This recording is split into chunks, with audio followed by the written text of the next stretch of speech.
Puji nama Tuhan, Shalom dan selamat pagi menuju siang Bapak Ibu Saudara yang dikasihi oleh Tuhan Yesus. Saya percaya kita semua yang hadir pagi siang hari ini adalah orang-orang yang tetap memegang janji Tuhan yang ajaib. Amin. Izinkan saya sedikit bersaksi Bapak Saudara. Biasanya setiap weekend saya dan keluarga itu hangout, healing lah ke mall. Beberapa minggu lalu saya menghampiri salah satu mall yang ada di Jakarta Barat. Katakan saja mallnya namanya CP. Nah, biasanya ke sana kalau cari parkiran Bapak Saudara, saya itu ada 3 spot atau area parkir yang kalau saya ke sana, walaupun saya jarang, 3 spot parkir itu pasti saya dapat antara yang di sebelah sini, di sebelah sana dan di belakang sana. Singkat cerita, waktu saya masuk dan mencari parkiran, nah spot yang pertama itu sudah jadi spot parkiran valet. Ceritanya. Lalu saya menuju spot parkir berikutnya. Yang kedua penuh. Dan saya menuju ke spot parkir yang ketiga penuh juga. Akhirnya saya memutuskan untuk muter lagi. Nganterin keluarga saya dulu ke pintu kaca yang menuju ke mallnya. Dan saya bilang keluarga saya cari lagi parkiran. Saya berusaha untuk mencari ke 2 spot yang sudah tersisa. Kembali lagi. Singkat cerita, akhirnya di spot ketiga, spot parkir ketiga, saya mendapatkan parkiran mobil. Biasanya di mall itu memang susah kalau weekend dapat parkiran mobil. Jadi waktu saya sudah parkir mobil, menuju ke area ke dalam mall, Tuhan ingatkan ini Bapak Saudara kepada saya. Tentang iman. Firman Tuhan di Ibrani 11 ayat 1 berkata, iman adalah dasar dari segala sesuatu yang kita harapkan dan bukti dari segala sesuatu yang tidak kita lihat. Jadi waktu kita percaya, Tuhan ingatkan saya, waktu kita percaya Tuhan akan menyediakan tempat, menyediakan apapun yang kita butuhkan, itu Tuhan akan siapkan, Tuhan akan sediakan. Saya percaya, boleh saya melihat tangan-tangan yang percaya, tetap percaya akan janji Tuhan, beriman bahwa Tuhan akan melakukan mujizat bagi setiap kita. Amin. Boleh kasih tepuk tangan bagi Tuhan kita. Haleluya. Kita bersatu dalam doa. Bapak terima kasih untuk janji Tuhan. Terima kasih untuk segala sesuatu yang Tuhan siapkan bagi setiap kami. Yang kami alami dalam hidup kami sampai hari ini, itu semua karena kebaikan dan anugerah Tuhan. Kalau hari ini kami ada di tempat ini Tuhan, kami datang dengan segala ucapan syukur kami. Kami mau menyembah Tuhan karena kami percaya janji-Mu adalah ajaib dan nyata bagi setiap kami. Dalam nama Tuhan Yesus. Haleluya. Amin. Sungguh besar setiamu, Kau nyatakan bagiku. Kau Bapa yang selalu mengerti isi hatiku. Kemuliaan-Mu Kau janjikan, aku tetap percaya, ku percaya janji-Mu ajaib, terukir dalam kehidupanku.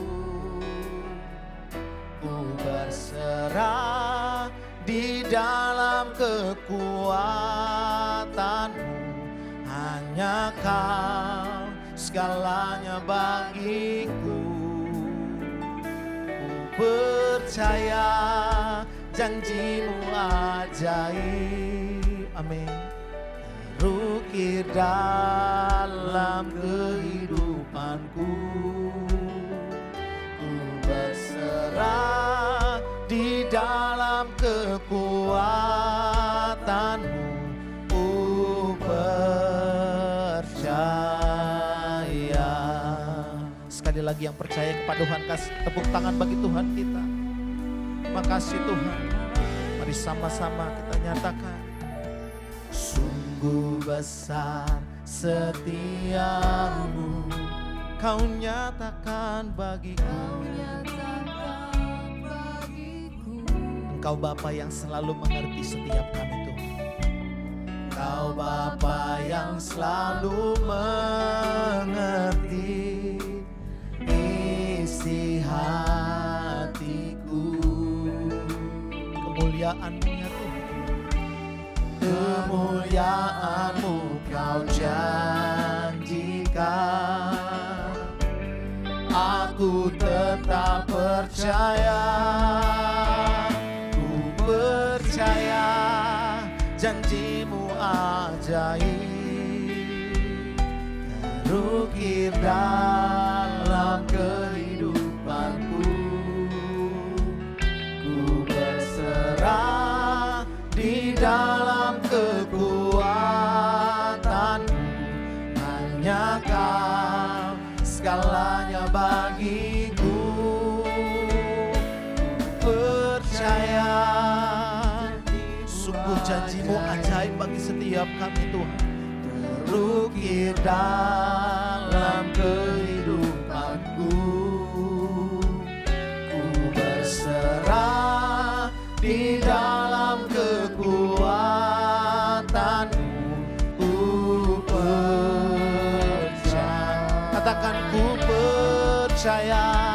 Ku percaya janjimu ajaib. Kami terima janjimu yang ajaib Tuhan. Amin. Ku berserah di dalam kekuatanmu. Hanya Kau segalanya bagiku. Kami percaya Tuhan, janjimu ajaib. Ukir dalam kehidupanku. Ku berserah di dalam kekuatanmu. Ku percaya. Kami tidak akan pernah takut ya Tuhan. Haleluya. Tak akan ku takut, tak akan ku gentar. Kaulah iman kami ya Tuhan. Amin. Kaulah Tuhanku, tak akan ku ragukan kebaikan-Mu di hidupku. Oh, kami percaya, ku percaya janjimu ajaib. Amin. Terukir dalam kehidupanku. Terima kasih Tuhan. Ku berserah di dalam kekuatanmu.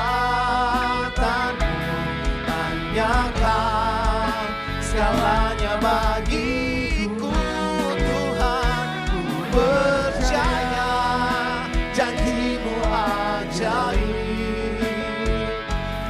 Terukir dalam kehidupanku. Ku berserah di dalam kekuatanmu. Ku percaya. Mari jemaat Tuhan saja katakan, ku percaya. Ku percaya. Sambil angkat tanganmu di hadapan Tuhan. Ini iman percaya kami kepada Tuhan. Sungguh ajaib dan dahsyat perbuatan-Mu dalam hidup kami. Kami serahkan segala kekhawatiran kami Tuhan. Sebab Engkaulah sumber kekuatan kami. Segalanya bagiku. Ku percaya janji-Mu ajaib. Rukir dalam kehidupanku. Ku berserah di dalam kekuatan. Ku percaya. Sekali lagi nyatakan ku percaya. Ku percaya. Janji-Mu ajaib. Sungguh ajaib janji-Mu Tuhan. Terukir dalam hidup kami. Di dalam kekuatan hanya Kau. Segalanya bagiku Tuhan. Janji-Mu ajaib. Terukir dalam kehidupanku. Ku berserah di dalam kekuatan. Ku percaya. Kami serahkan hidup kami ya Tuhan. Ku berserah di dalam kekuatan. Ku percaya. Kami serahkan hidup kami. Berserah di dalam kekuatan. Ku percaya. Kami mau tetap percaya kepada-Mu. Kami percaya mujizat-Mu terjadi dalam hidup kami. Kami percaya Engkau memberikan kekuatan. Sebab Engkau Allah yang ajaib Tuhan. Engkau dahsyat, perbuatan-Mu besar. Terima kasih Tuhan Yesus. Terima kasih Engkau baik. Selalu baik dalam hidup kami Tuhan. Dan kami mau selalu bersyukur kepada-Mu Yesus. Kami bersyukur buat segala yang terjadi dalam hidup kami Tuhan. Terima kasih Bapa. Darabaya syandaya ranabaya ranabaya ranabaya. Darabaya ranabaya ranabaya ranabaya ranabaya ranabaya ranabaya. Tak berhenti kami bersyukur Tuhan kepada-Mu. Terima kasih ya Bapa. Terima kasih ya Tuhan Yesus. Kau selalu ada memegang tangan kami. Tak pernah Kau tinggalkan kami sendirian. Haleluya, haleluya. Syakaya rabaya syandaya ranabaya ranabaya ranabaya. Mari sembah Tuhan, mari sembah Dia. Naikkan syukur-Mu kepada Tuhan. Syakaya ranabaya ranabaya ranabaya ranabaya. Terima kasih Tuhan, terima kasih Tuhan. Engkau Allah kami yang besar. Engkau Allah kami yang dahsyat. Haleluya, haleluya. El Shaddai, El Shaddai, Allah Maha Kuasa. Amin. Dia besar, Dia besar. El Shaddai Lia El Shaddai, El Shaddai, El Shaddai, Allah Maha Kuasa. Berkat-Mu melimpah Tuhan, berkat-Nya melimpah. El Shaddai. Kasih tepuk tangan bagi Tuhan kita yang besar. Nyatakan El Shaddai, El Shaddai, El Shaddai, Allah Maha Kuasa. Amin. Engkau besar Tuhan, sungguh besar, ya besar nama-Mu mulia Tuhan. Haleluya. El Shaddai, El Shaddai, El Shaddai, Allah Maha Kuasa. Berkat-Mu melimpah bagi kami, melimpah. El Shaddai, berkat-Mu terus melimpah bagi kami ya Tuhan. El Shaddai, El Shaddai,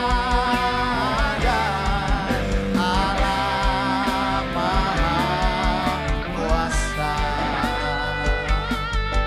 Ya besar, ya besar, El Shaddai mulia.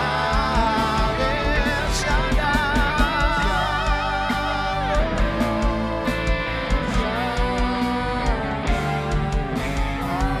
kuasa Tuhan mengalir di tempat ini, memenuhi setiap kami. Berkat-Nya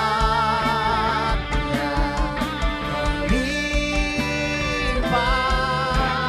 El Shaddai, berkat Tuhan melimpah. Berkat-Nya melimpah. El Shaddai, kami terima berkat-Mu yang melimpah Tuhan.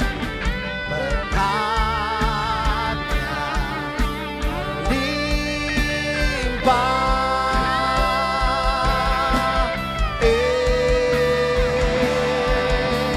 Shaddai.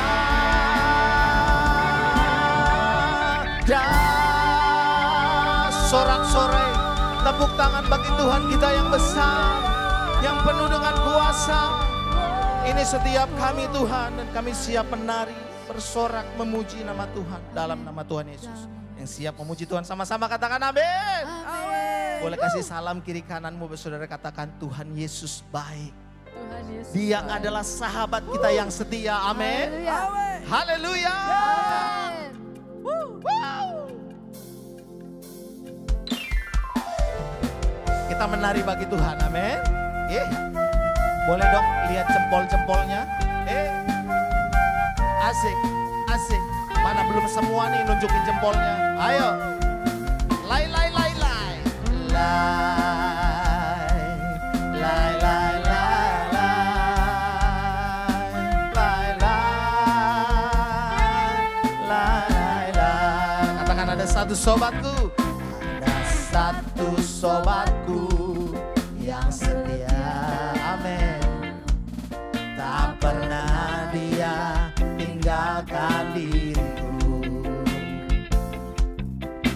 Waktu aku susah, waktuku sendirian, dia selalu menemani diriku. Sekali lagi, ada satu sobatku. Siapa namanya? Satu sobatku yang setia. Makasih Tuhan, tak pernah dia tinggalkan diriku. Waktu aku susah, waktuku sendirian, dia selalu menemani diriku.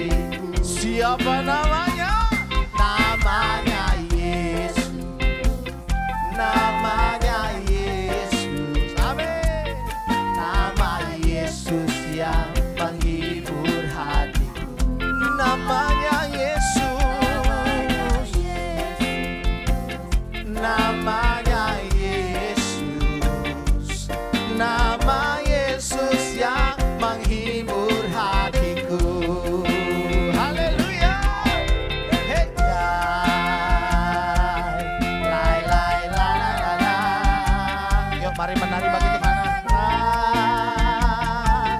La la la. Sekali lagi yo. La la la la. La. La la la la la la. La la la. La la la. Katakan ada satu. Satu sobatku. yang setia, Asik. Tak pernah dia tinggalkan. Engkau Tuhan yang tidak pernah meninggalkan kami. Waktu aku susah, waktuku sendirian, Dia selalu menemani. Mari panggil namanya, namanya Yesus. Hey! Namanya Yesus. Hanya nama Yesus yang sanggup menghibur setiap kami. Namanya Yesus, namanya Yesus, nama Yesus yang menghibur hatiku. Ya syalalalala, syalalalala, syalalalala, syalalalala. Ayo jemaat Tuhan, ikutin gerakan kami. Ayo kanan dulu. Syalalalala, syalalalala, asik asik, syalalalala, syalalalala. Katakan Yesus kekasih, Yesus kekasih jiwaku, sungguh ku percaya padamu, karena kasih-Mu padaku Kau tebus dosa dari terbitnya matahari sampai pada terbenamnya, sampai terbenamnya. Ku angkat lagu pujian, tinggikan nama. Mari yuk dengan gendang, dengan gendang, ku puji dengan kecapi.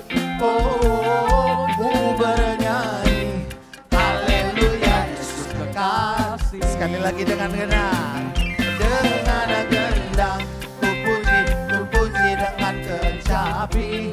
Oh, ku bernyanyi, haleluya Yesus kekasih. Katakan sayang disayang, sayang sayang disayang. Aku disayang Tuhan, aku diangkat jadi anaknya. Aku disayang, yang disayang Tuhan katakan sayang sayang disayang.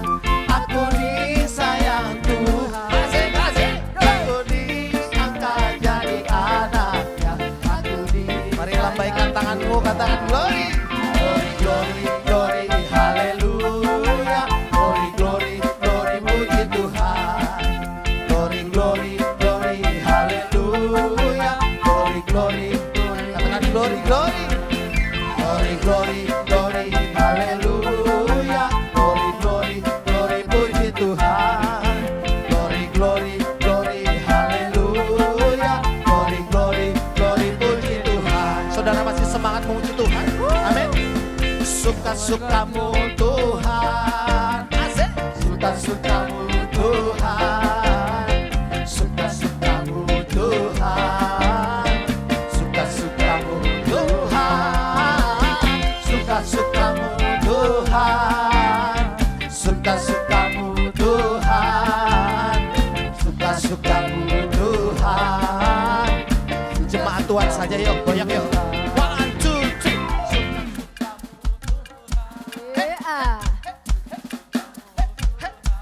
Asik. Suka-sukamu Tuhan. Asik.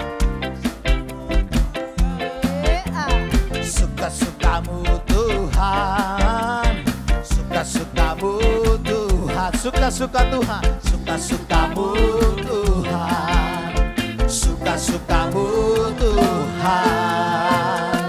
Sorak-sorai tepuk tangan bagi Tuhan kita. Haleluya, haleluya. Terima kasih Tuhan. Terjadilah bagi setiap kami sesuai dengan keinginan Tuhan. dalam nama Tuhan Yesus. Amin. Silakan duduk Bapak Saudara yang kasih Tuhan Yesus. Haleluya. Sebelum kita masuk dalam share and talk siang hari ini Bapak Saudara, kita akan sama-sama menyaksikan ada video kesaksian. Silakan multimedia.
Puji Tuhan. Kasih tepuk tangan bagi Tuhan kita Bapak Saudara.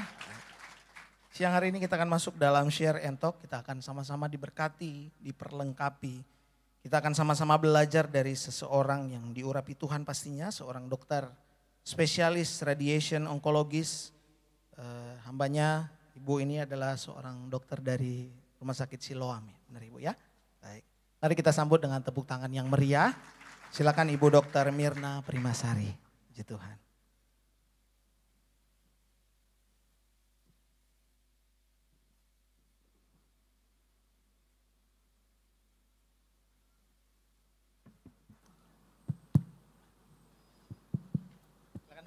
Ya, silakan. terima kasih Pak.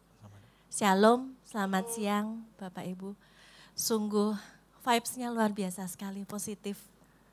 Dan sebelumnya saya berterima kasih untuk panitia dan semua penyelenggara yang telah mengundang saya.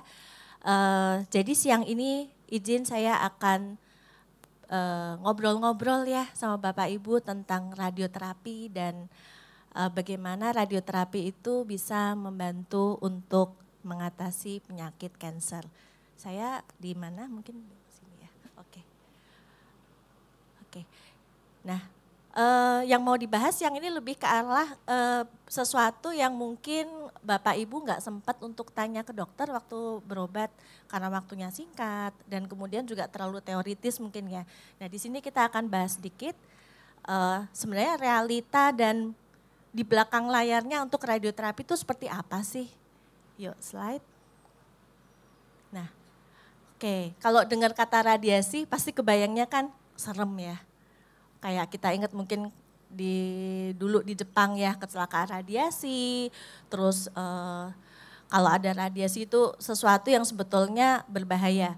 Nah, tapi sebetulnya apabila dimanfaatkan radiasi ini bersamaan dengan terapi pembedahan, kemoterapi, dan tentunya juga terapi suportif itu sangat berguna sesuai dengan indikasi. Slide. Nah, jadi apa sih radioterapi itu sebetulnya? Radioterapi itu kita menggunakan sinar yang energinya sangat tinggi. Jadi dia mampu menembus tubuh kita. Nah, ada dua macam. Yang pertama adalah teleterapi. Teleterapi itu berarti sumber radiasinya ada di luar tubuh kita, ditaruh di mesin. Yang kedua brachytherapy itu sumber radiasinya ditaruh di dalam sumber yang terbungkus. Kemudian didekatkan ke sel tumor atau sel kankernya. Bagaimana cara kerjanya, kok bisa sih radiasi membunuh sel kanker? Cara kerjanya kalau kita lihat di sini. Nah, ada cara kerja yang langsung, ada yang tidak langsung. Yang langsung dia tentunya akan langsung nembak ke DNA kita. Ditembak, diputusin rantainya. DNA kita kan double ya rantainya, langsung diputusin, langsung selnya mati. Yang kedua, memakai bantuan dari oksigen yang ada di dalam tubuh kita, di dalam darah kita, dan memakai bantuan dari air. Jadi badan kita kan kebanyakan air ya Bapak Ibu ya. Nah air itu yang dimanfaatkan untuk bisa menjadikan istilahnya radikal bebas. Radikal bebas itu yang akan membunuh sel tumor. Jadi keduanya ini bekerja secara sinergis. Makanya kalau misalkan ada mungkin yang sudah pernah radiasi ataupun keluarganya, setelah radiasi itu selesai, efeknya itu masih berjalan. Karena apa? Karena indirect effect ini masih tersisa di dalam tubuh kita. Oleh karena itu dokter sering bilang, minum yang banyak ya, atau darahnya HB-nya nggak boleh di bawah 10. Karena HB yang bawa oksigen. Begitu HB-nya rendah, oksigennya rendah, efek ini akan kurang baik. Seperti itu. Lanjut slide berikutnya.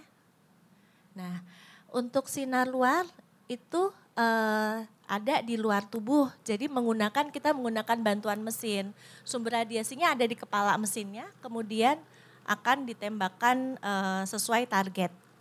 Nah, kalau brachytherapy ini memang prosedurnya agak sedikit invasif, tetapi ada kegunaannya juga. Jadi si sumbernya itu harus dideketin. Misalkan di esofagus, maka sumber radiasinya akan dimasukkan lewat endoskopi, dimasukin dalam mulut, kemudian didekatkan. Sehingga yang kena sinar radiasinya hanya yang di sekitarnya saja. Tapi yang jauh-jauh yang di paru-paru, yang di lambung itu enggak terkena. Beda dengan radioterapi yang dari luar, pasti akan sedikit kena hamburan sinar sedikit. Nah, kemudian next slide. Ya. Nah, ini fisika banget. Iya, jadi sinar radioterapi mungkin Bapak Ibu sering dengar ada alat, oh itu ada gamma knife, terus ada linek, ada X-knife. Yang baru-baru ini sering ngetren beken itu proton, ada karbon ion. Apa sih bedanya?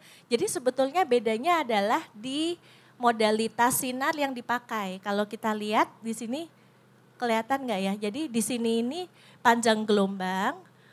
Yang kita pakai biasanya yang sinar X sama sinar gamma. Jadi panjang gelombangnya itu pendek, tapi daya tembusnya dalam.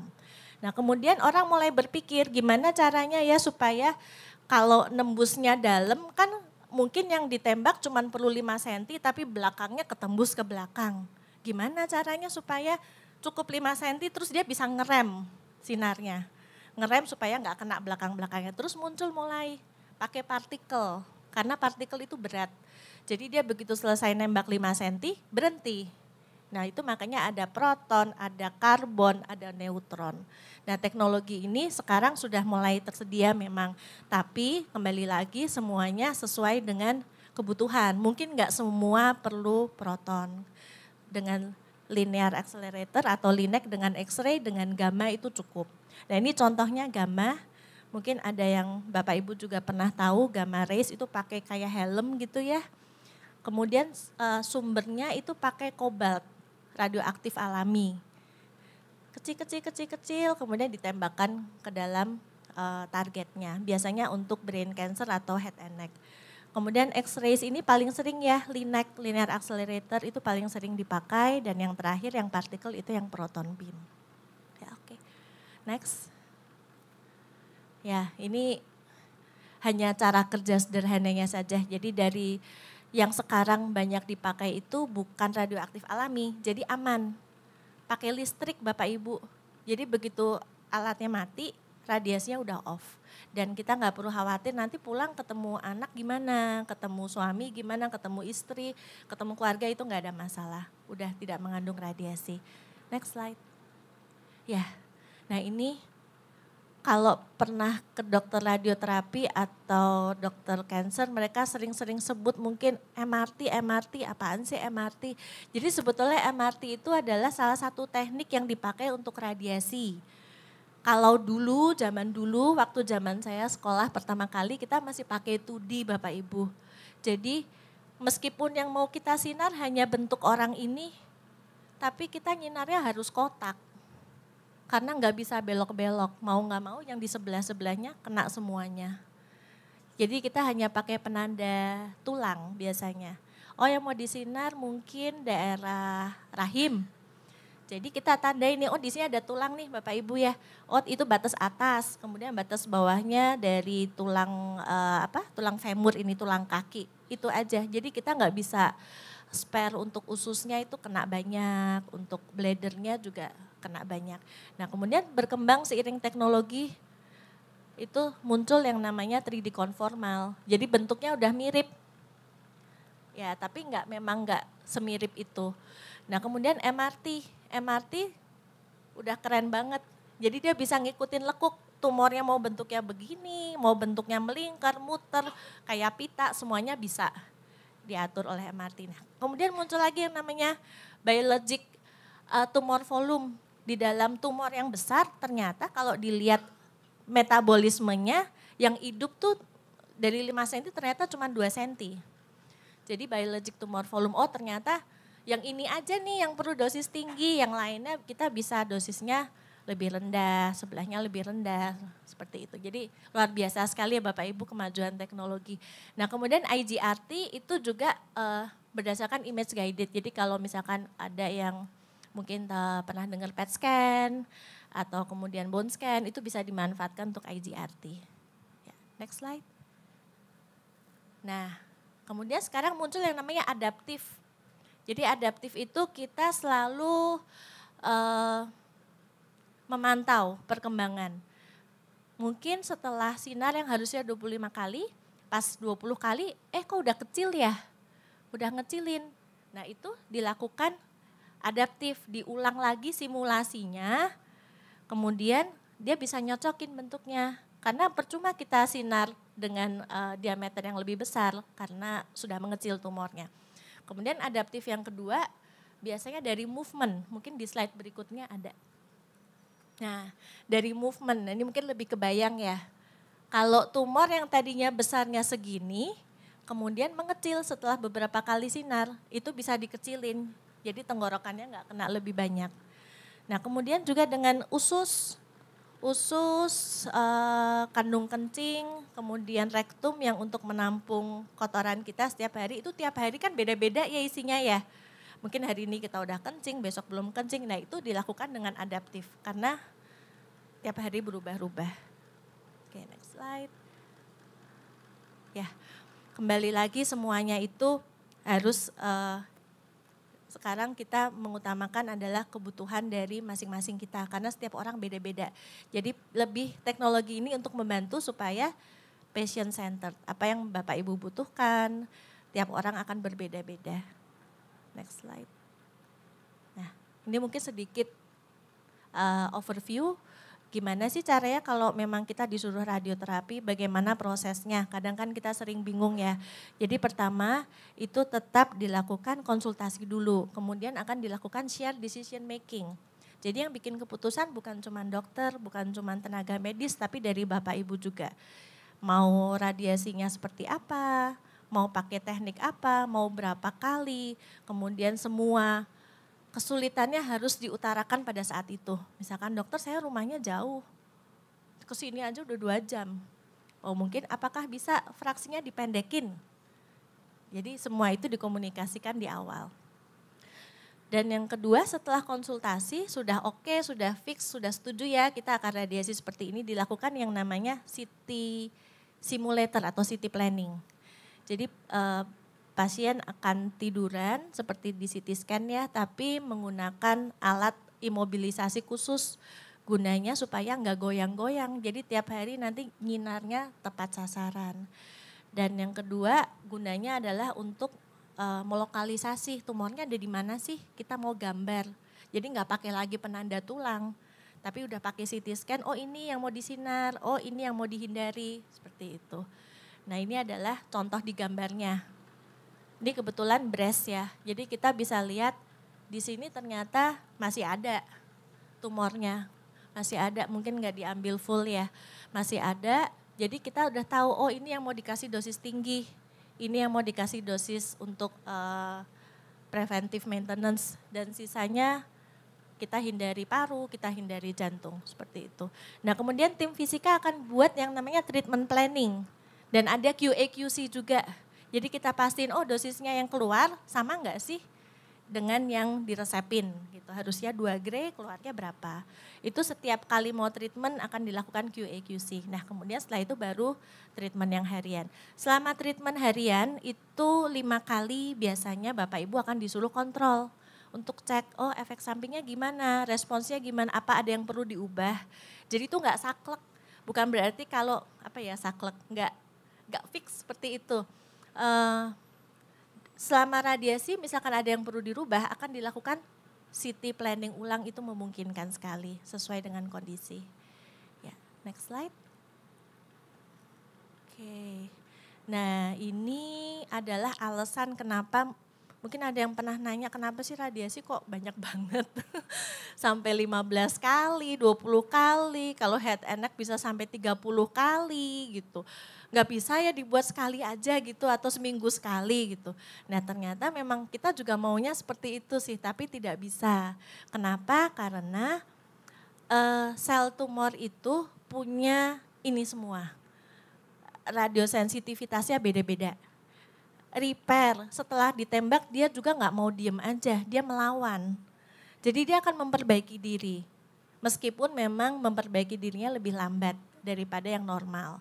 Jadi besoknya kita harus revisit lagi tuh tumor, harus kita gebukin lagi. Nah terus besoknya terus seperti itu dengan dosis yang kecil-kecil.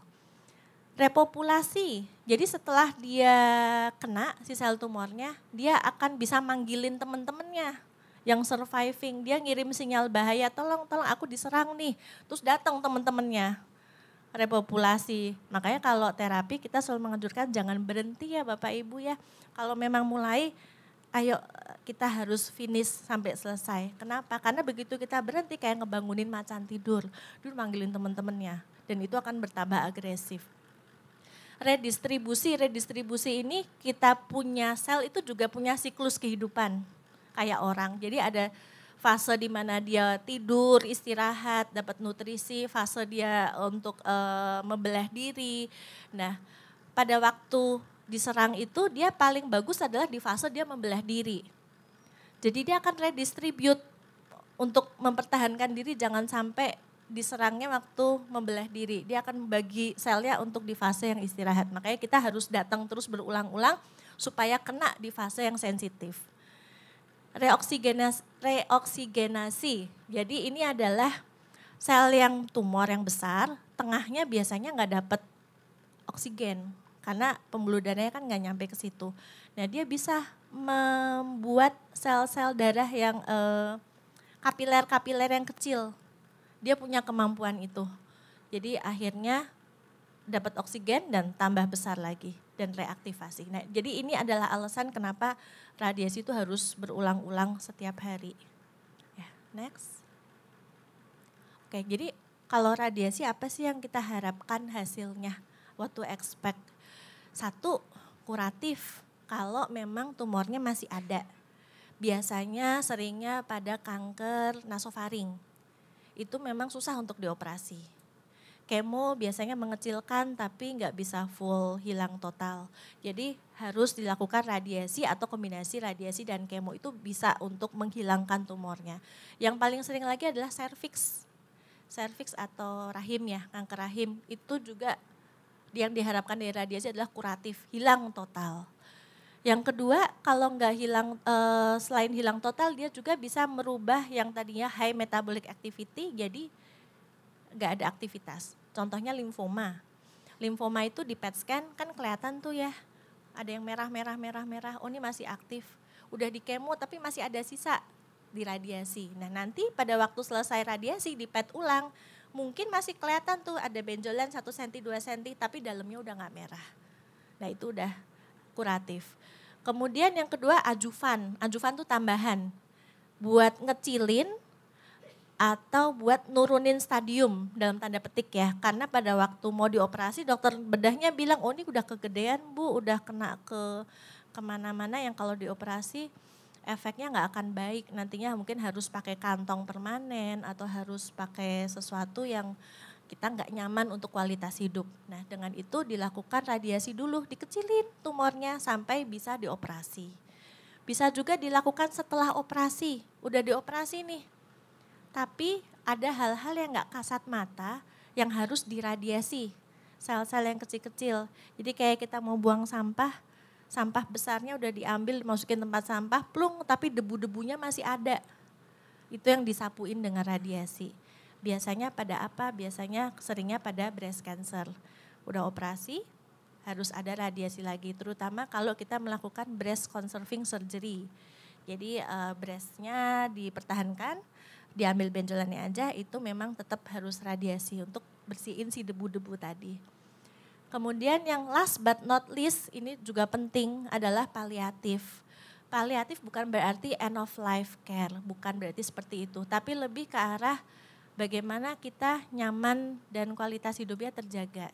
Ada nyeri, kemudian mungkin ada brain metastasis, kemudian juga di tulang supaya kita masih bisa beraktivitas tanpa takut tulang kita jadi patah atau rapuh. Itu dengan radiasi. Next. Nah itu yang hasil yang kita harapkan. Lalu bagaimana dengan side effects-nya nih? Ini biasanya yang kita perlu tahu ya side effects. Karena radiasi itu memang dia hanya lokal. Yang di luar yang diradiasi gak ada efek. Jadi kalau yang diradiasi tangan ya efeknya akan di tangan. Gak mungkin tiba-tiba mata kita bermasalah, itu lebih ke arah lokal. Nah side effects-nya seperti apa? Side effect-nya lokal. Next slide. Ya, ini contoh lapangan radiasi pada breast cancer. Kalau kita lihat yang garis merah ini adalah yang diradiasi. Kok gede banget sih? Iya, karena di sini ada yang namanya kelenjar getah bening. Yang bulat-bulat berintil-berintil ini itu kelenjar getah bening. Yang itu harus ikut disinar Bapak Ibu karena di sanalah biasanya sel-sel tumor bandel itu masuk. Jadi dia bisa masuk ke aliran darah melalui pembuluh darah dan getah bening. Jadi kita melakukan radiasi untuk menghabiskan yang tidak kasat mata tadi. Nah, tapi kembali lagi berarti efek sampingnya di sekitar sini. Next slide. Nah, efek sampingnya apa? Paling gampang itu kulit. Paling kelihatan, kita akan paling mudah menyadari kulit. Kulitnya berubah warna dan ini sangat personalized, setiap orang akan beda-beda. Misalkan di dada yang berubah kulit di dada, kalau di daerah perut yang berubah daerah perut. Biasanya akan muncul tidak di minggu pertama, tapi minggu kedua mulai agak kehitaman. Mungkin yang sensitif bisa juga dia gatel, kemudian muncul juga blister atau kayak melepuh gitu ya, itu ada juga. Nah tapi apakah ini bisa dihindari? Tidak 100%. Tapi bisa diminimalisir dengan perawatan yang baik. Perawatan yang baik itu seperti apa?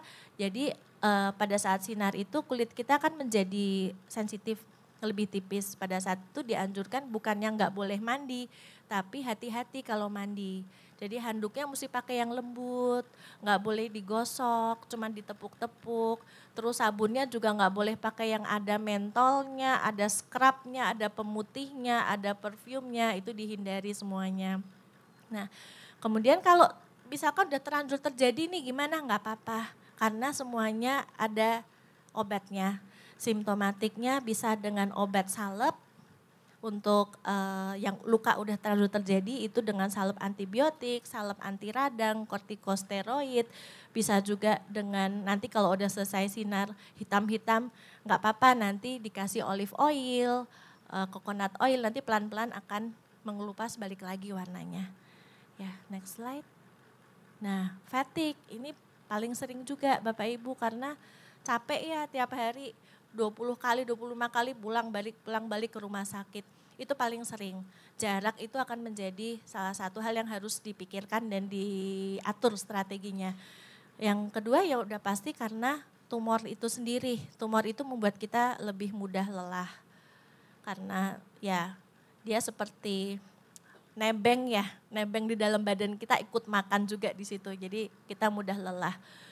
Kemudian mungkin juga ada rasa nyeri. Kemudian juga yang paling penting biasanya sering Bapak Ibu yang lagi sinar tuh pada nggak bisa tidur malamnya. Gelisah, aduh besok gimana ya gitu. Terutama di awal-awal. Yaitu gimana caranya? Paling mudah adalah kita harus talk to someone. Kita harus ngobrol, jangan disimpan di hati, itu paling mudah sekali di antara obat, semua obat yang ada. Just talk to someone. Lakukan hal yang kita enjoy. Apapun yang kita enjoy, lakukan hobi kita. Kalau memang perlu kita memang harus speak to occupational therapist atau ke pekerja sosial itu kalau memang perlu. Dan yang terakhir adalah kita strategiin gimana caranya supaya kita nyaman untuk traveling. Apa kita cari tempat yang lebih dekat, kadang-kadang suka pada ngekos yang di luar kota ya, atau cari ya tempat tinggal yang lebih dekat seperti itu. Next slide. Nah, inflammation. Jadi sinar itu selain mematikan sel tumor, dia juga berefek ke sel normal. Yang itu akan membuat efek seperti radang. Radangnya tergantung di mana. Kalau misalkan disinari di daerah dada, seringnya adalah itisnya atau radangnya itu di daerah esofagus. Jadi sakit nelen, terus mungkin juga ada mual, terus kayak kok ada chest pain, ya itu bisa dari esofagitis juga.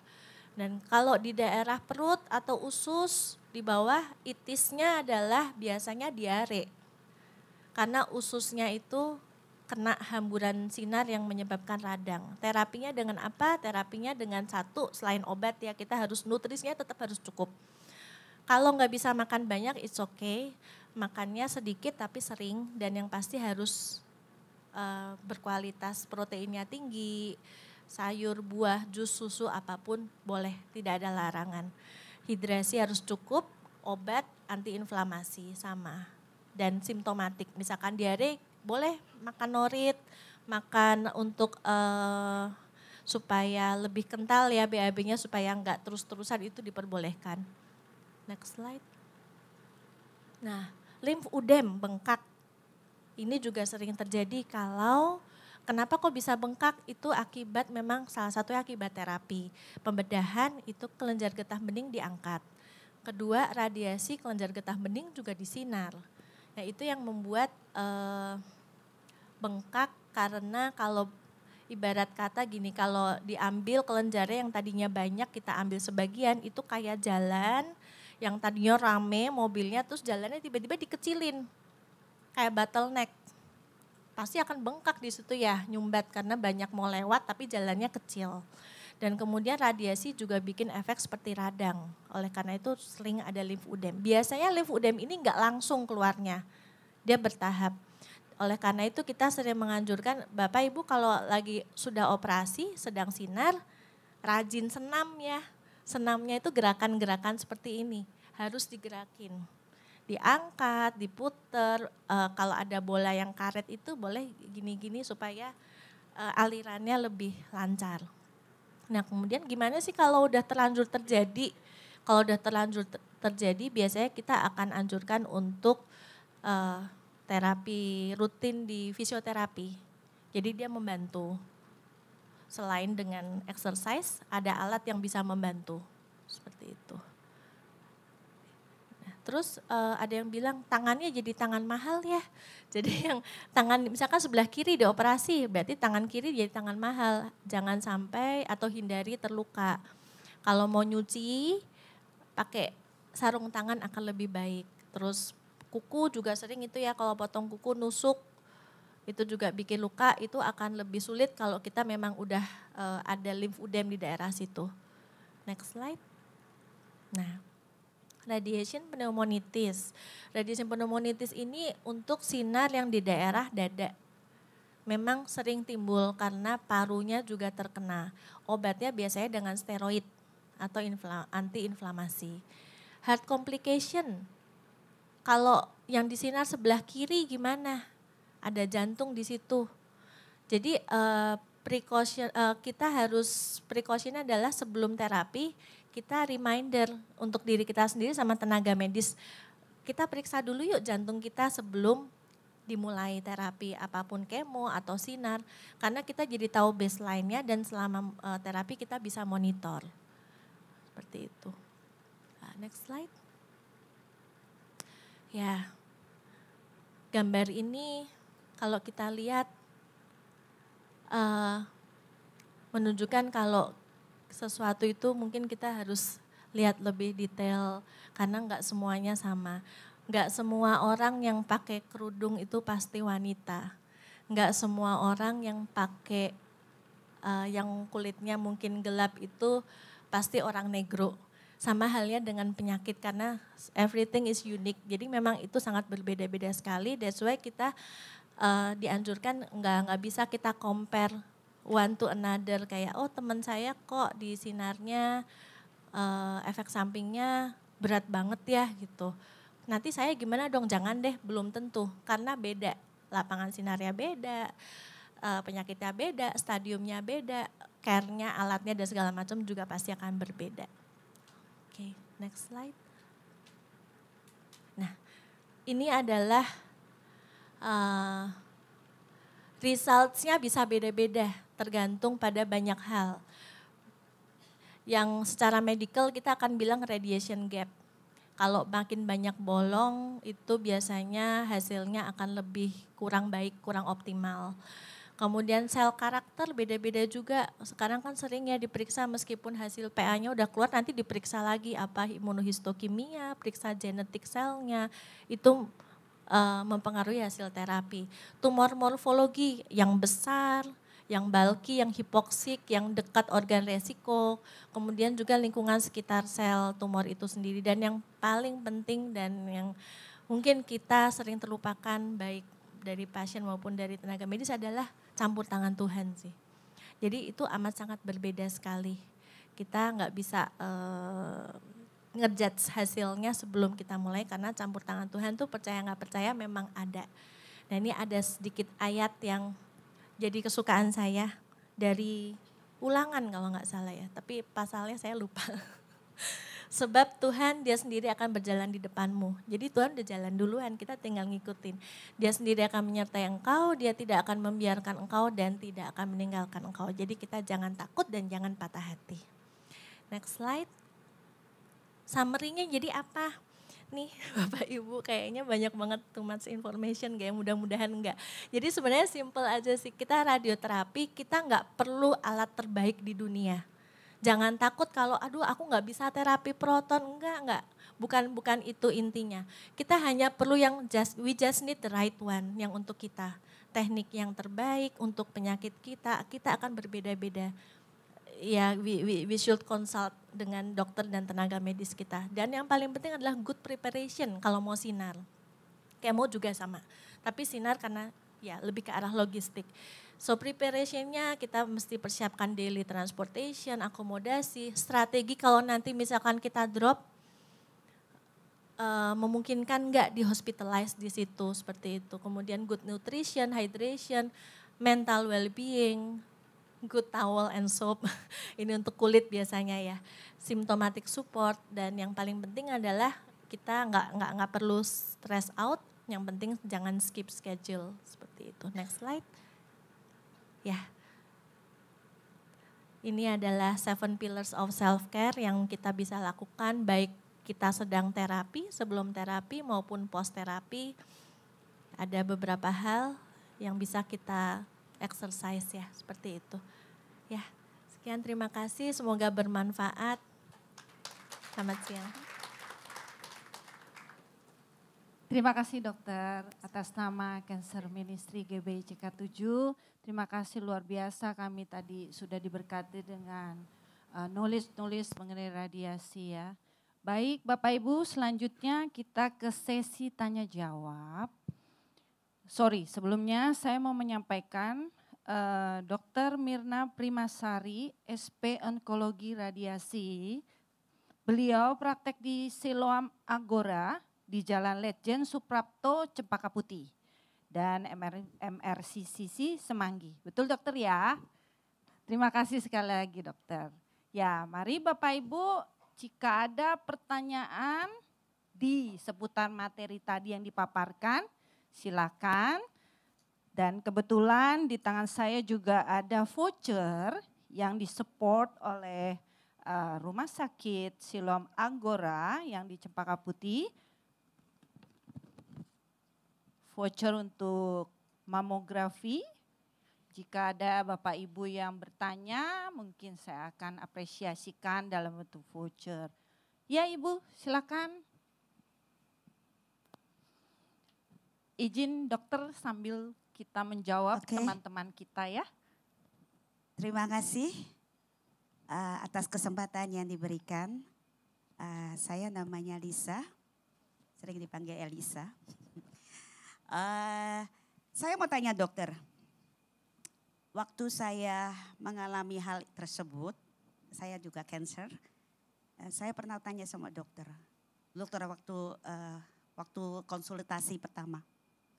Nah, apakah jawabannya itu sama dengan dokter? Dokter, saya sudah hidup baik. Saya mempunyai pola hidup yang baik. Saya tidak pernah dugem, saya tidak pernah ngerokok, saya tidak pernah minum minuman, saya tidak hal-hal yang negatif, saya tidak narkoba, saya tidak blabli blada. Tapi saya hidup dengan gaya yang hidup sehat, saya berolahraga, saya makan yang cukup, saya tidur cukup, saya begini belada. Pertanyaannya Ibu. Pertanyaan adalah, ya, dokter, kenapa? Adakah sesuatu yang mengakibatkan saya menjadi cancer? Sedangkan cancer itu kan harusnya begini, harus hidup begini. Kenapa? Ada sesuatu. Tetapi waktu itu jawabnya jangan tanya saya, tanya sama Tuhan. Ya. Kedua pertanyaannya, semua dari kita yang hidup, manusia hidup punya potensi hal tersebut, dan sewaktu-waktu ada bom waktu, jeger, akhirnya kita kena. Walaupun kita sudah rentetan yang baik. Ya. Itu dokter. Makasih dokter.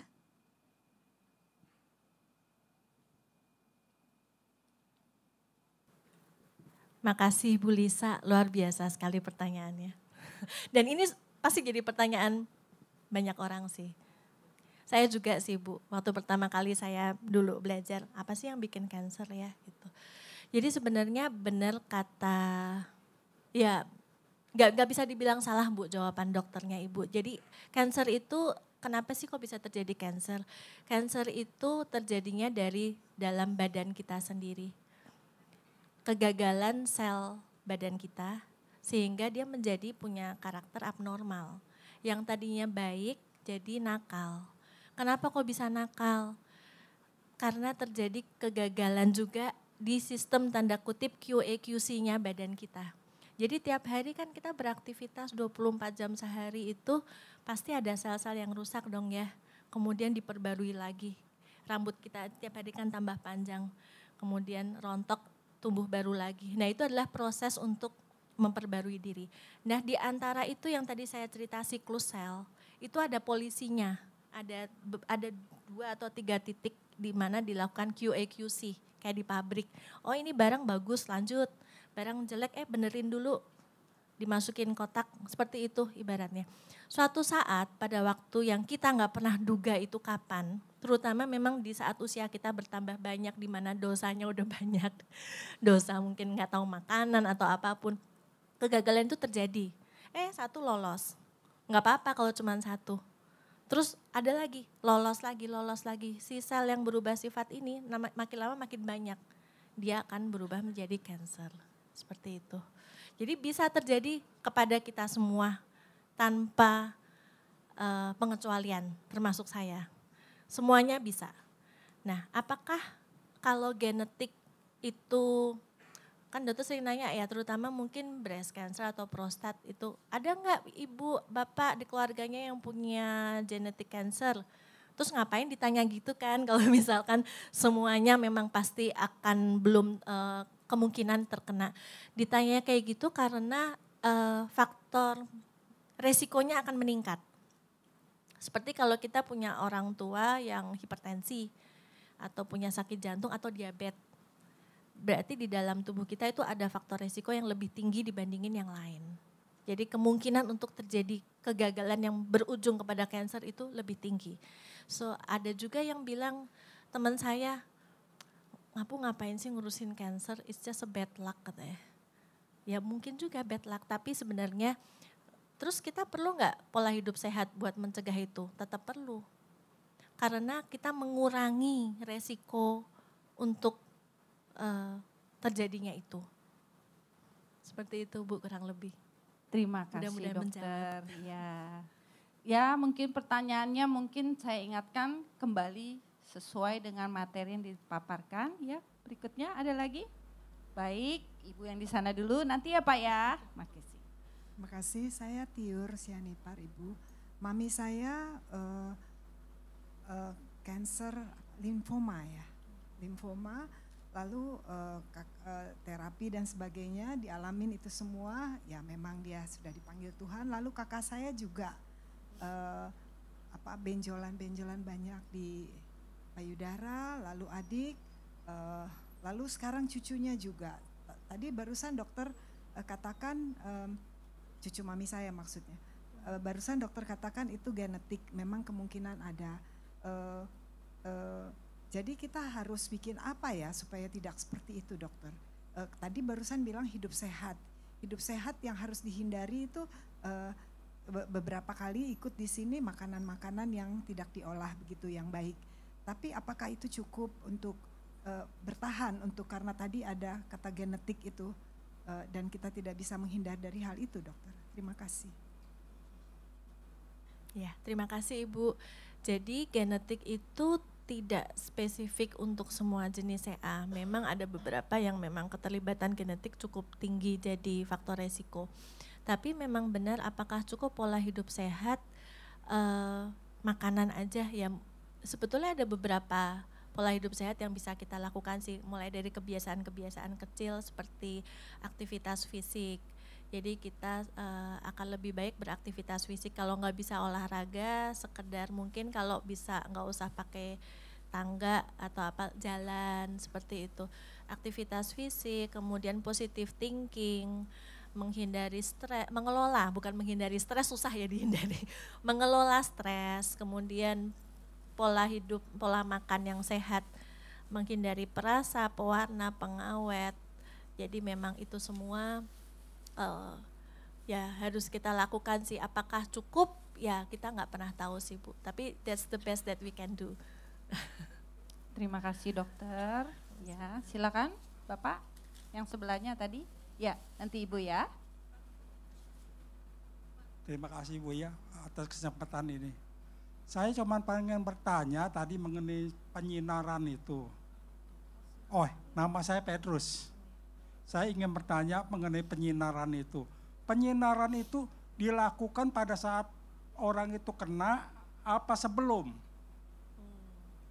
Jadi terapinya sebelum kena baru gejala, adakan terapi atau sesudah kena gitu?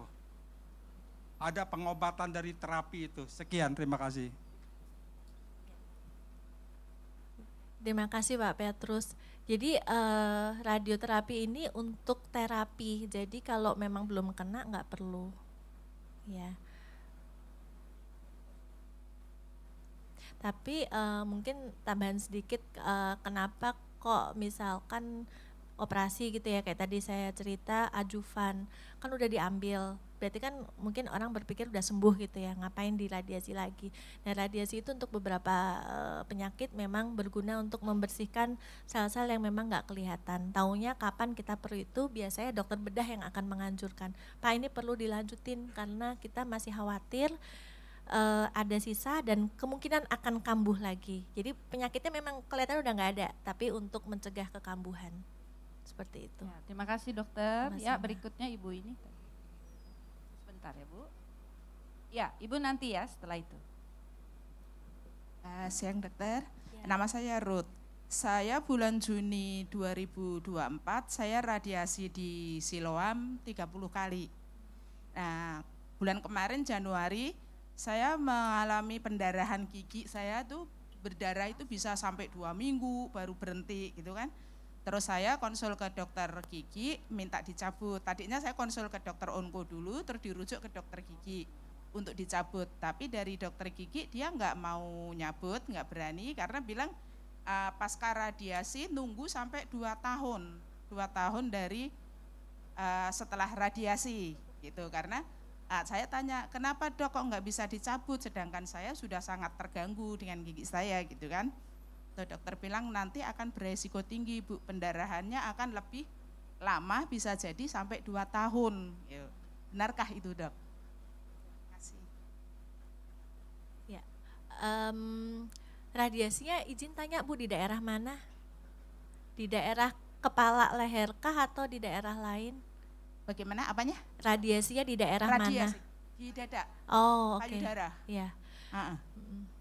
Ya, jadi memang untuk radiasi yang head and neck biasanya sebelum mulai kita harus cek dulu gigi, apakah ada lubang, ada yang perlu dicabut atau enggak. Karena setelah radiasi enggak boleh diapa-apain giginya.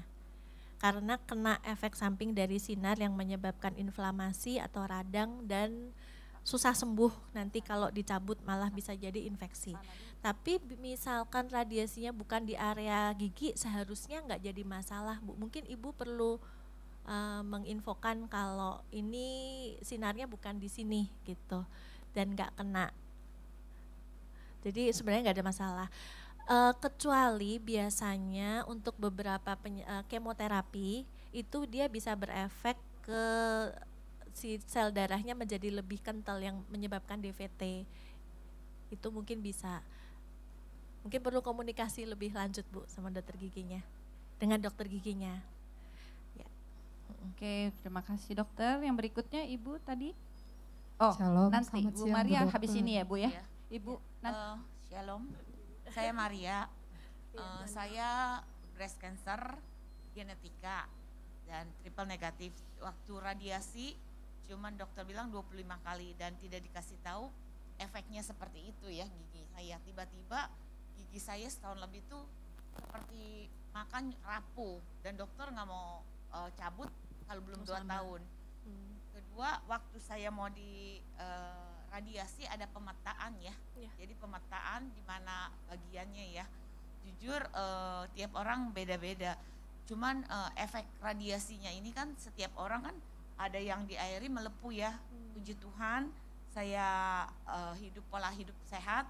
Waktu itu nggak terlalu melepuh. Cuman efeknya sampai hari ini tuh masih dirasakan ya dokter ya, nggak bisa walaupun udah masuk tahun ketiga mau ke tahun keempat tetap ada bagian itu yang nggak bisa balik seperti semula ya, kayak capek, kadang-kadang ini rapuh kayak gitu loh. Itu apalagi yang bisa memperbaiki sel tubuh kita atau efek dari yang itu dikurangi, minimize untuk tetap survive. Itu aja dokter, makasih. Ya, saya langsung jawab ya. Kalau sudah selesai radiasi, itu efek samping akut biasanya sampai 3 bulan. Maksimal 3 bulan. Setelah itu efek sampingnya lebih ke arah untuk recovery. Jadi kayak tadi Ibu sebutin badan capek, kok kayaknya beda, nggak bisa balik kayak dulu. Gimana caranya kita biasanya menyarankan untuk makanannya Bu, jadi tinggi protein supaya recover si sel-sel yang normal yang nggak sengaja kena hemburan sinar seperti itu. Nah kalau gigi berarti sama tadi ya sama Ibu ya, itu kembali lagi Bu, mungkin ngobrol sama dokter giginya bahwa nggak ada masalah, ini sinarnya di dada.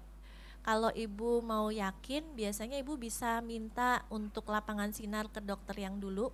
Nanti akan ada summary-nya, kenanya daerah mana. Jadi dokter giginya juga, oh tahu, oh nggak apa-apa gitu, bisa seperti itu Bu.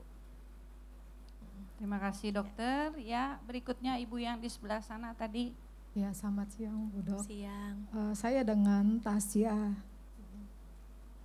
Sebenarnya pengalaman saya umur 28 tahun silam, sekarang saya 46 tahun.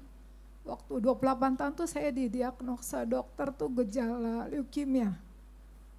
Itu membuat saya takut, tapi saya tidak melanjutkan untuk kemo, untuk periksa tulang belakang ya Bu Dok ya. Saya nggak mau ngambil untuk langkah untuk diambil untuk tulang sumsum, karena saya pernah lihat ada orang yang saya kenal ya diambil terus dia lumpuh 3 bulan, setelah itu dia meninggal gitu. Jadi itu membuat saya tidak mau diperiksa. Tapi lab-lab saya semuanya merujuk kepada gejala leukemia. Tapi saya ngambil langkah iman karena saya tidak suka obat ya. Dan saya ngelihat itu pada saat 3 bulan orang itu ya yang saya kenal, karena saya bawa dia ke rumah sakit untuk cek, terus kayak mau apa, kayaknya sakit banget gitu rasanya. Dan kebetulan orang itu juga leukemia ya gitu. Jadi saya rasa semua gejala sakit banget di sini. Saya sempat ngerasain itu sampai 4 tahun dan saya bertahan, tidak singgung-singgung dokter, tidak singgung-singgung rumah sakit karena saya nggak suka obat. Akhirnya saya pernah diopname, panas 40 derajat itu 2 minggu, akhirnya saya kalah. Akhirnya saya diopname di Cikini dengan Prof dokter langsung. Saya cuma berpikir pasti gejala gangguan darah karena dia ngegigit di sini gitu. Udah akhirnya setelah puluhan tahun saya tidak memusingkan penyakit, saya sibuk kerja, saya sibuk sana sini. Akhirnya usia saya di 46 sekarang, baru 3 bulan yang lalu itu kambuh lagi. Kambuh lagi, dianya saya panas lagi, akhirnya saya mencoba-coba diri ke dokter puskesmas ya. Saya cuma lihat ini dokter ngerti nggak sih arah saya sakitnya apa gitu. Ternyata mereka ngerti. Saya dicek ini cek itu, akhirnya saya dirujuk ke rumah sakit di Harapan Bunda ya yang di Keramat Jati. Saya tidak mau, udah disuruh saya untuk dirujuk ke sana, saya tidak pernah mau, sampai dokternya marah. Semua orang minta dirujuk, kamu doang yang nggak mau. Apa alasannya? Ke dokter kan kalau puskesmas obatnya kecil-kecil. Kalau rumah saya sakit saya tahu pasti labnya banyak, bener. Akhirnya saya ke sana, labnya banyak. Akhirnya dokternya udah saya belum kasih tahu tuh saya ada penyakit gejala itu gitu. Akhirnya dokternya kasih rujukan banyak sekali, lab-lab banyak, sampai saya pusing sampai detik ini Bu Dok. Saya itu tidak ngambil langkah itu untuk ngambil ini ya tulang sumsum. Sekarang pertanyaan saya, apakah itu kalau misalnya memang ada gitu ya leukemia itu apakah akan bertambah gitu penyakit leukemia kansernya itu, apakah dia menghilang gitu sesuai dengan iman saya atau gimana Bu Dok? Harus saya langkah seperti apa karena saya ada ketakutan untuk ngambil tulang sumsum dan gejalanya itu ya yang digigit gitu sampai sekarang masih ada.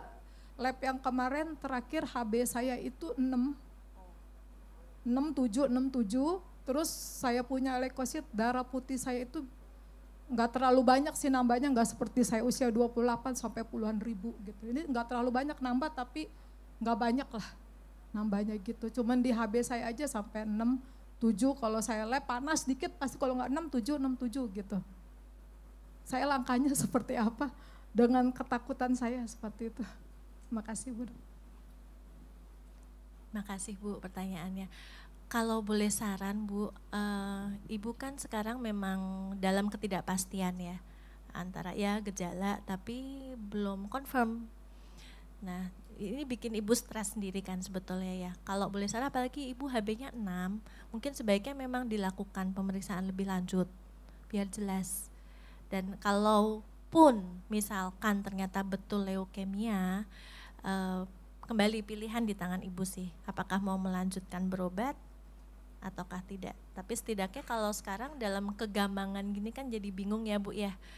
Jadi kepikiran, lebih baik lepaskan aja beban itu, periksa aja, perlu terapi apa itu terserah ibu nanti mau menjalani atau enggak. Ya kalau memang diperlukan Bu, seperti itu. Ya, terima kasih dokter. Ya Bapak Ibu. Oke, satu yang terakhir ya dokter ya. Oke. Terima kasih, Shalom, nama saya Aimi. Saya ingin menanyakan karena kondisi orang tua saya, papa saya, dia saat ini survive untuk menghadapi penyakit kanker nasofaring. 12 kalau saya tidak salah ingat 12 kali kemoterapi, 30 kali radiasi. 30 kali radiasi, saya ingat itu kejadiannya 4 tahun yang lalu, puji Tuhan sampai hari ini masih diberikan umur panjang. Itu menyebabkan luka bakar di kulitnya yang sampai sekarang masih ada bekasnya hitam. Kemudian yang cukup membuat dia berpikir kenapa matanya semakin rabun dan pendengarannya sudah tidak bisa berfungsi. Kemudian air liurnya juga sangat sulit untuk keluar. Dia harus selalu untuk mengatasi air liurnya yang sering kering, sering menggunakan madu. Madu dia olesin. Apakah memang itu salah satu efek dari radiasi terhadap para survivor penyakit kanker nasofaring? Ya, demikian Ibu, terima kasih. Ya, oke. Betul Bu, jadi tadi yang seperti gambar untuk breast, nasofaring pun juga sama, kita radiasi memang di daerah nasofaring. Nah, efek yang ditimbulkan bisa dua, satu karena radiasi, satu karena tumor itu sendiri. Jadi tergantung dari stadiumnya dulu seperti apa. Pada stadium tertentu itu memang sudah kena ke saraf, T-nya T4 itu udah kena ke saraf. Dan memang mau nggak mau kita harus sinar daerah situ. Karena kalau nggak disinar, yang daerah situ berarti nggak bisa mati sel tumornya. Jadi satu efek sampingnya karena akibat si tumor itu sendiri, kedua karena radiasinya, betul. Nah, bagaimana cara mengatasinya? Memang ada efek samping yang irreversible dan yang reversible. Irreversible itu artinya udah nggak bisa balik lagi seperti dulu. Contoh kelenjar liur. Karena nasofaring itu letaknya di belakang sini Bu. Jadi memang susah untuk nggak kena kelenjar liur. Tapi dengan teknologi yang terbaru biasanya itu bisa dikecilin. Jadi liurnya masih ada tapi kurang. Cenderung lebih kental tapi kurang. Dan itu memang terapinya memang ya madu itu udah oke. Kemudian banyak minum air. Dan ini udah berapa? 3 tahun, 4 tahun ya? 4 tahun. Ya, pendengaran juga sama, karena balik lagi kita harus lihat evaluasi dulu tumornya udah stadium seperti apa. Dan memang efeknya lokal, jadi itu memang cocok dengan lokasinya Bu, seperti itu. Ya, jadi sekarang memang terapinya suportif dan nutrisi yang bagus untuk bisa repair lebih bagus, seperti itu. Oke, terima kasih dokter. Beri kemuliaan buat Tuhan Yesus. Oke, berakhirnya sesi tanya jawab berhubung dengan waktu yang sudah selesai. Kami serahkan pengumuman multimedia.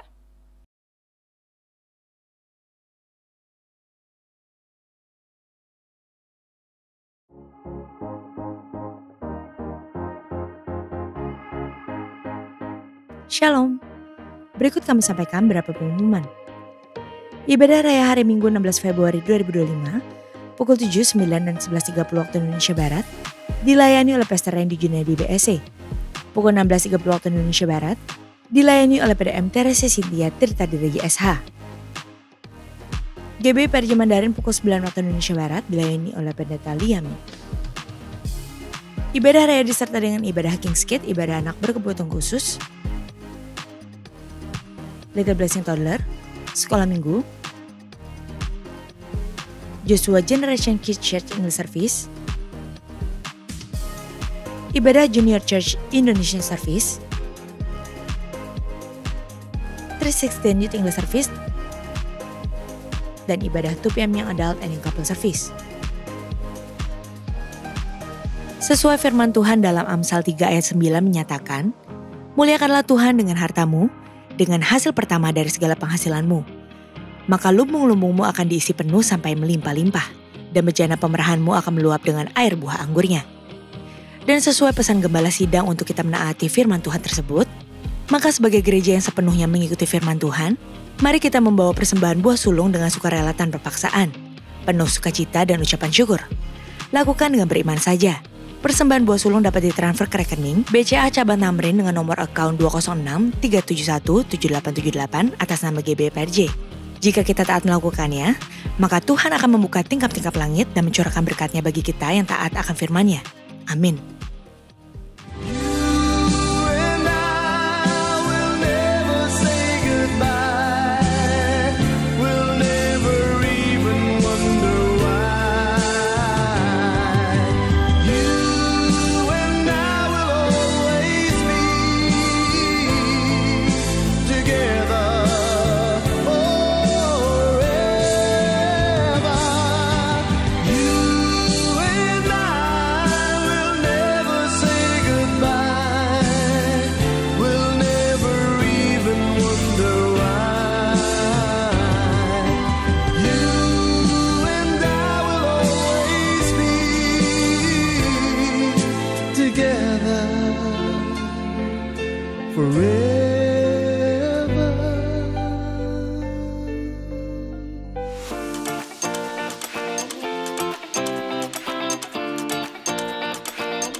Untuk info lengkap seluruh kegiatan GBPRJ CK7, maka Bapak Ibu dapat follow sosial media GBPRJ, baik di Instagram, TikTok, maupun Facebook.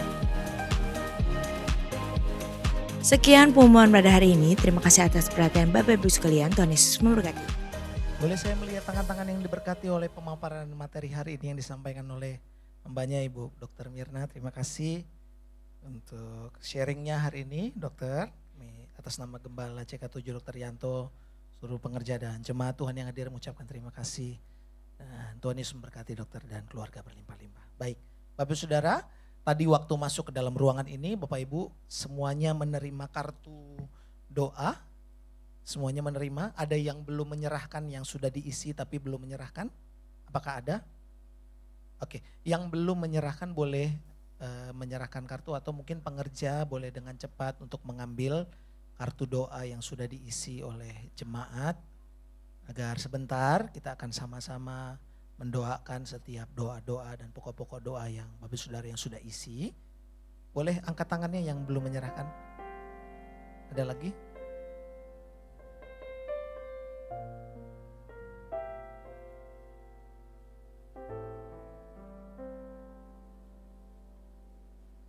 Ada lagi Bapak Ibu Saudara yang mau menyerahkan kartu doa yang sudah diisi?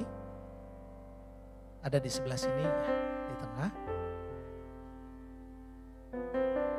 Baik, sambil menunggu nanti bagi Bapak Saudara yang mungkin ingin memberikan persembahan kepada Tuhan untuk pelayanan ini, Bapak Ibu boleh menaruh persembahan Bapak Saudara ada di kotak di bagian belakang, kotak persembahan di belakang setelah selesai ibadah.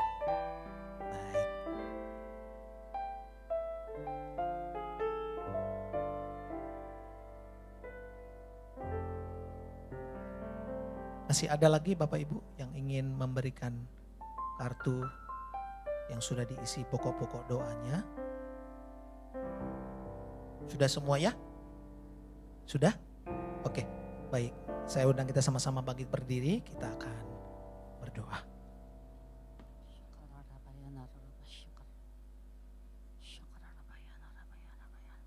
Hati kami limpah dengan syukur.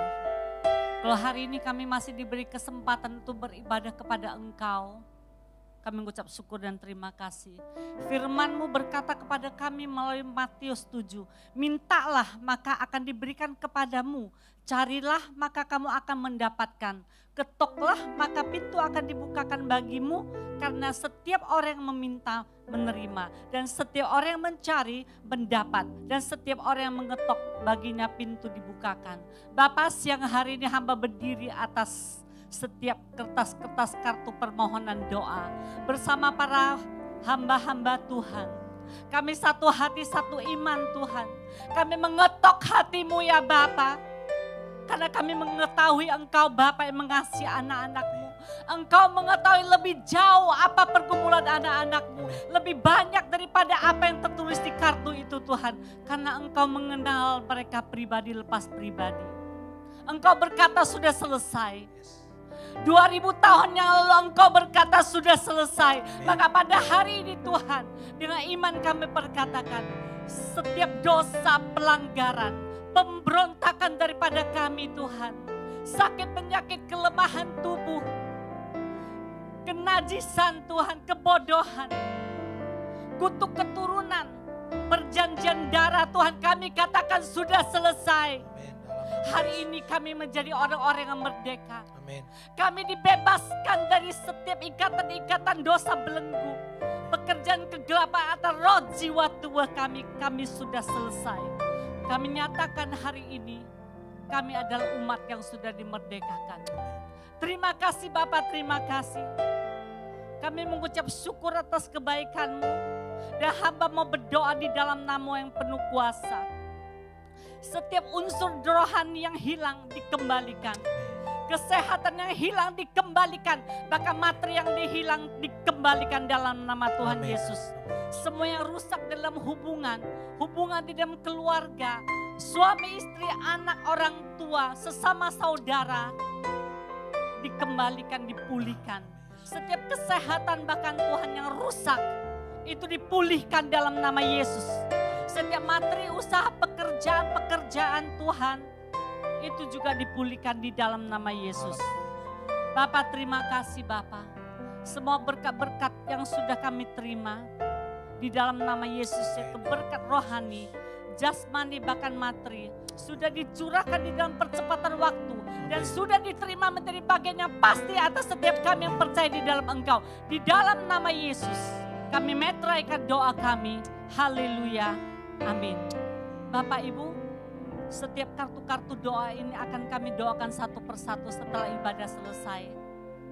Dengan iman kita percaya, bukan apa yang kita lihat, tapi kita hidup bukan hanya dari roti saja, tapi dari firman Tuhan. Kita percaya bukan karena melihat, tapi karena Tuhan yang bekerja di dalam setiap kita. Dengan iman percaya, ketika kita katakan amin, kita terus menerima janji-janji Tuhan. Haleluya. Kita akan masuk dalam doa syafaat, saudara. Mari Bapak Ibu yang dikasih Tuhan, kita bersepakat di dalam doa syafaat. Bapak terima kasih Tuhan buat kebaikan-kebaikan-Mu Tuhan. Bapak kami membawa bangsa kami ke hadapan-Mu Tuhan. Engkau memberkati bangsa kami Tuhan di dalam perekonomian ya Tuhan, kesejahteraan, keamanan dan perlindungan Tuhan sempurna Tuhan atas bangsa kami. Jauhkan bangsa kami daripada malapetaka Tuhan, bencana Tuhan, virus dan sakit penyakit Tuhan. Kami percaya Indonesia ada dalam perlindungan-Mu senantiasa. Kami juga membawa Tuhan Bapak Presiden dan Wakil Presiden Tuhan. Juga seluruh jajaran pemerintahannya diberikan Tuhan roh hikmat marifat Tuhan dalam memimpin bangsa ini Tuhan. Dan Engkau yang menyertai bangsa ini Tuhan, sehingga bangsa ini boleh menjadi bangsa yang maju Tuhan. Terima kasih Bapak, kami juga membawa Tuhan Gembala Sidang kami Pak Niko dan Gembala CK7 Tuhan Dr. Yanto. Engkau memberkati kedua hamba-Mu ini Tuhan di dalam penggembalaan mereka Tuhan. Kami percaya Engkau menjadikan mereka gembala yang cakap Tuhan. untuk Tuhan domba-domba mereka ya Bapak. Terima kasih Tuhan, kami percaya Engkau juga melindungi Tuhan keluarga mereka Tuhan, pekerjaan mereka Tuhan, apapun yang mereka lakukan Tuhan, Engkau akan memberkati mereka Tuhan, dibuat berhasil. Kami juga membawa Tuhan generasi Yeremia ke hadapan-Mu. Engkau memberkati generasi muda Tuhan. Kami percaya generasi muda akan Kau bangkitkan Tuhan. Kau pakai dengan dahsyat dan luar biasa. Yang penuh dengan kuasa Roh Kudus Tuhan untuk menjadi penuai-penuai di akhir zaman. Terima kasih Bapak, kami mau serahkan doa-doa kami ke dalam nama Tuhan Yesus Kristus. Mari jemaat Tuhan yang dikasihi Tuhan. Mari kita sama-sama angkat kedua belah tangan kita. Kita akan menerima berkat melalui hamba-Nya. Mari kita angkat kedua tangan kita, terima berkat dari Tuhan. Berkat kasih karunia dari Allah Bapa berlimpah-limpah di dalam Anak yang tunggal Tuhan Yesus Kristus, serta perlindungan, penyertaan, pemeliharaan Roh Kudus mulai hari ini dan sampai Tuhan Yesus datang kembali dan sampai selama-lamanya. Yang percaya sama-sama katakan amin. Tuhan Yesus memberkati. Ibadah kita sudah selesai, Tuhan Yesus berkati kita semuanya.